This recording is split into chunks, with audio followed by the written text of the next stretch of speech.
Hi, it's Chris. In this video we're going to show you how to remove and reinstall the dishwasher circulation pump with heater. The removal and installation of the circulation pump with heater on your Bosch dishwasher is very easy and will only require a few basic hand tools. Keep in mind if your machine needs to be repaired, it's usually simple enough to do it yourself. Visit PartSelect.com, enter your model number, and quickly find and order the part you need. Some of the reasons why you'd be looking at replacing the circulation motor with heater on your Bosch dishwasher is either you're not getting the wash performance and something's happened to the pump side of the unit, the impeller is broken or stripped, or perhaps it's actually starting to leak a little bit of water. Or you may have a circumstance where you find that you're not getting the heating boost that the dishwasher requires for proper cleaning because there's a problem with the heater, in which case you have to replace the assembly. Now with the Bosch dishwasher, in order to remove and install the circulation pump with heater, the dishwasher has to come out of the opening and actually be laid over on its right hand side. So you're going to want to remove any product that's inside the machine, you're going to want to take out the lower racks, and then you want to basically do a deinstallation of the dishwasher from the opening.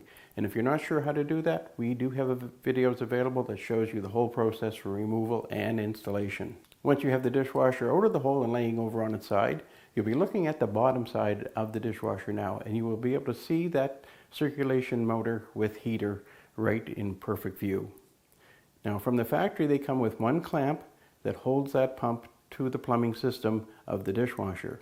And you'll simply go to take a blade screwdriver and spread that clamp apart to release it and remove it, and then you'll discard that clamp because your new pump's going to come with a gear style hose clamp that you'll be putting on. So once you've removed that clamp, then it's just a matter of taking and disconnecting wiring harnesses, which just have a block, the squeeze tab, that you'll give that a squeeze and pull them out.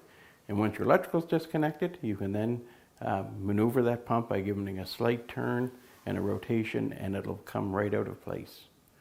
At this point, you'll now be able to install your new one. So before you actually mount it back into place, take the hose clamp that the manufacturer provides with the pump onto the hose fitting, then swing it up into place, the same as you do with the removal, but in reverse. Get that hose onto the proper spot, and once it's in the right location, bring that hose clamp into position and tighten it up nice and tight. Once you've done that, it's just a matter of hooking up your electrical harnesses, and once they're in place, you're now just going to stand the dishwasher upright, move it in position, and redo your installation. And it's just that easy to replace the circulation pump with heater on your Bosch dishwasher.